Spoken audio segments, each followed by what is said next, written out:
Hello everyone. सो आज का topic हमारा होने वाला है राइट टू एजुकेशन। ये टॉपिक है वो काफ़ी इम्पोर्टेंट है किसी भी टीचिंग कोर्स के लिए, लाइक बीएड, एमएड, जेबीटी वगैरह के लिए। अगर आप नेट का एग्ज़ाम दे रहे हैं तो भी ये टॉपिक काफ़ी इंपॉर्टेंट है, और सारे कॉम्पिटिटिव एग्ज़ाम्स जो है जनरली सभी चीज़ों के लिए ये काफ़ी इंपॉर्टेंट है। ये नॉलेज होनी चाहिए किसी भी स्टूडेंट को। बिना कोई टाइम वेस्ट किए हुए चलिए शुरू करते हैं। सबसे पहले हम समझते हैं कि राइट टू एजुकेशन है क्या। तो राइट टू एजुकेशन है, उसके अंडर प्रोवाइड की जाती है फ्री और कंपलसरी एजुकेशन हर एक बच्चे को। ये 2009 में आया था जो राइट टू एजुकेशन एक्ट है, लेकिन काम करना इस पर शुरू हुआ था अप्रैल 2010 तक। तो एक तरीके से फंडामेंटल राइट बना दिया गया आर्टिकल 21A के अंदर।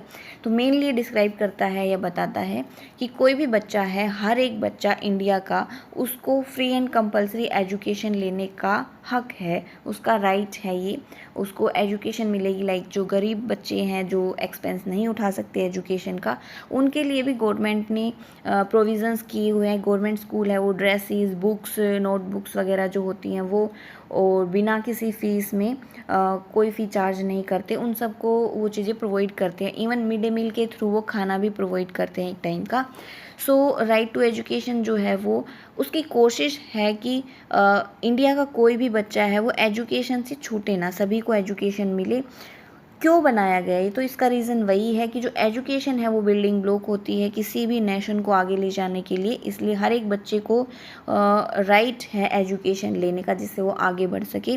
और राइट टू एजुकेशन एक्ट है, उसके अंदर 6 से 14 साल तक का कवर किया गया है कि 6 से 14 साल तक के बच्चे को प्राइमरी और एलिमेंट्री एजुकेशन फ्री मिलेगी।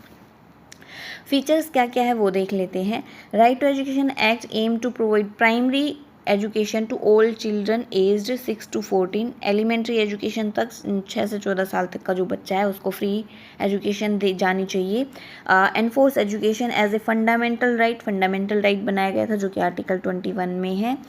Act mandate 25% reservation for disadvantaged section. जो हमारे प्राइवेट स्कूल हैं उनके लिए 25% रिजर्वेशन कंपलसरी कर दिया कि जो डिसएडवांटेज्ड सेक्शन है उनसे जो बच्चे आएंगे जो फ़ी नहीं दे पा रहे हैं, जो इतने कैपेबल नहीं है कि फ़ी दे सके, एक्सपेंस उठा सके एजुकेशन का, उनके लिए 25% सीट रिज़र्व है किसी भी प्राइवेट स्कूल में। SC ST जो है उनके लिए काफ़ी ध्यान देना था एजुकेशन पे। सोशली बैकवर्ड क्लास है उनकी एजुकेशन पे भी ध्यान दिया गया। डिफरेंटली एबल्ड जो है सेक्शन है, या जो बच्चे होते हैं जो लाइक हैंडीकैप है या डिसेबल है कुछ भी काम करने के लिए, उनकी एजुकेशन पे काफ़ी फोकस किया गया। तो आप इससे जो इंक्लूज़न वाला कॉन्सेप्ट है वो यहाँ से आया कि इंक्लूसिव एजुकेशन पे इन्होंने बहुत ज़्यादा ध्यान दिया।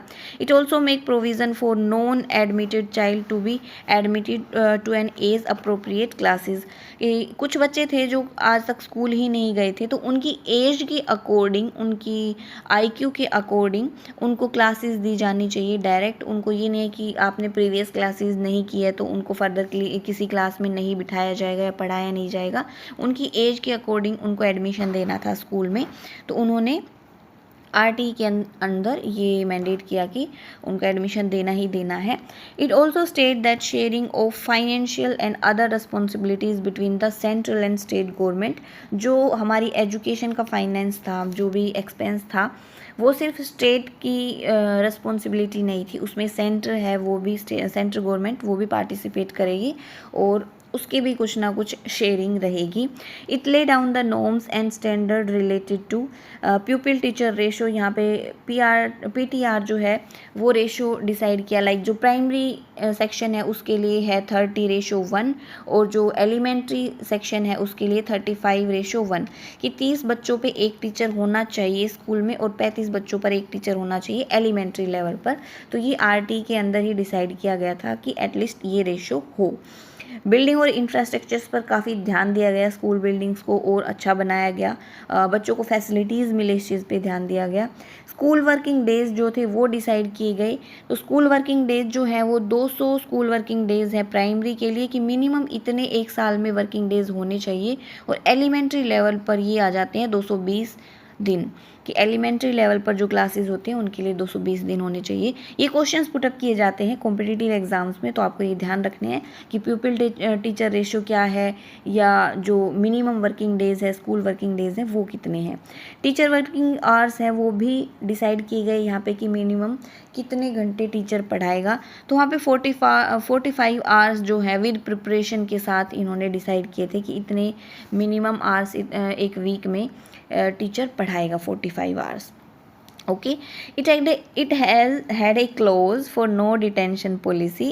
तो इन्होंने शुरू में ना एक नो डिटेंशन पॉलिसी शुरू की थी। उसमें क्या था कि कोई भी बच्चा है वो जब तक अपनी एलिमेंट्री क्लासेस ख़त्म नहीं कर लेता तब तक उसको डिटेन नहीं किया जाएगा। उसको कुछ नहीं भी आता ना तो उसको नेक्स्ट क्लास में बिठाया जाएगा कि वो अपने आप को ऐसे पीछे ना समझे, कि अपने आप को थोड़ा कम ना समझे, इसलिए। लेकिन ये जो पॉलिसी है वो इतना अच्छा वर्क नहीं की, क्योंकि 8th क्लास तक जिसको नॉलेज नहीं थी सब 8th क्लास तक तो अपना मार्कशीट लेके घूम रहे थे कि हाँ हमने एलिमेंट्री एजुकेशन कंप्लीट की है। तो क्वालिटी नहीं आ पा रही थी एजुकेशन में, इसलिए इसको हटा भी दिया गया था बाद में। It also provide for prohibition of deployment of teachers for non-educational work other than census elections to local authorities, state legislation and parliament and disaster relief. जो टीचर्स है उनका डिप्लॉयमेंट नहीं होना चाहिए। 2-3 चीज़ें हैं जिनमें उनको अलग से लगा सकते हैं, टीचिंग के अलावा हम जैसे जनगणना होती है तो जनगणना में टीचर की ड्यूटी लगा सकते हैं, इलेक्शंस में टीचर की ड्यूटी लगा सकते हैं, कुछ ऐसा डिज़ास्टर रिलीफ का कोई वर्क है उसमें हम टीचर की ड्यूटी लगा सकते हैं। लेकिन इनके अलावा टीचर की ड्यूटी कहीं नहीं लगनी चाहिए। उनका मेन काम पढ़ाना है तो उनकी ड्यूटी पढ़ाने में ही लगनी चाहिए। देखते हैं कि RTE के थ्रू बहुत सारी चीज़ें हैं जो हटी भी है। इन्होंने बहुत अच्छी अच्छी चीज़ें लेके भी आए हैं जिनको मैंडेट किया है लागू करने के लिए, लेकिन बहुत सारी चीज़ें हैं जो ख़राब थी वो हटाई भी है इन्होंने। तो कौन कौन सी चीज़ें हैं जो जिन पे इन्होंने रोक लगाई है या हटाई है? तो physical punishment and mental harassment. Schools में पहले क्या था कि टीचर सेंट्रिक एजुकेशन थी, तो टीचर अपने अकॉर्डिंग फोर्सफुली बच्चे को समझाने की कोशिश करता था, या एक ही मेथड को यूज़ करके वो सारे बच्चों को समझाने के लिए कोशिश करता था। वो पनिश भी करता था, बच्चों को डराता धमकाता था, या मेंटली हराश भी करते हैं कई बार टीचर, कुछ ऐसे होते हैं। तो इन चीज़ों पे बिल्कुल बैन लगा दिया गया कि बच्चे को कोई फिज़िकल हार्म नहीं होना चाहिए, ऐसी पनिशमेंट नहीं देनी है कि उनको फिज़िकली कुछ परेशानी हो, या मेंटली हराश नहीं करना है। मेंटली साउंड होना चाहिए बच्चा कोई भी चीज़ सीखने के लिए। तो इन चीज़ों पे बिल्कुल बैन लगा दिया गया। स्क्रीनिंग प्रोसीजर जो था एडमिशन के लिए उस पर रोक लगा दी गई कि जो बच्चा है उसके लिए ऐसे स्क्रीनिंग प्रोसीजर नहीं होना चाहिए। कैपिटेशन फ़ी थी उसको बंद कर दिया गया। प्राइवेट ट्यूशन्स जो थे, टीचर जो प्राइवेट ट्यूशन लेते थे उस पर बैन लगा दिया। जो गवर्नमेंट के अंदर काम कर रहा है टीचर वो प्राइवेट नहीं पढ़ा सकता, क्योंकि पढ़ाना ही है तो वो स्कूल में ही काफ़ी अच्छे से पढ़ाए, वो काफ़ी अच्छा टाइम मिलता है। Running of schools without recognition, जिस स्कूल के पास रिकॉग्निशन नहीं था उसको बंद कर दिया, वो इलीगल माना गया एक तरीके से। It focus on making the child free of fear, trauma and anxiety through a system of child friendly and child centred learning.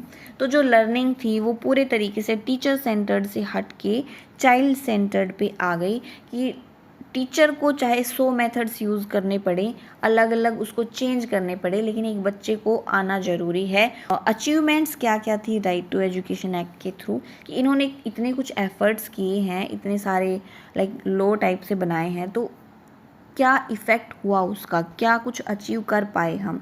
तो the RTE act has successfully manage to increase enrolment in the upper primary level, जो class 6 to 8 थी elementary जिसको count करते हैं, उसमें enrolment increase हो गया काफ़ी हद तक।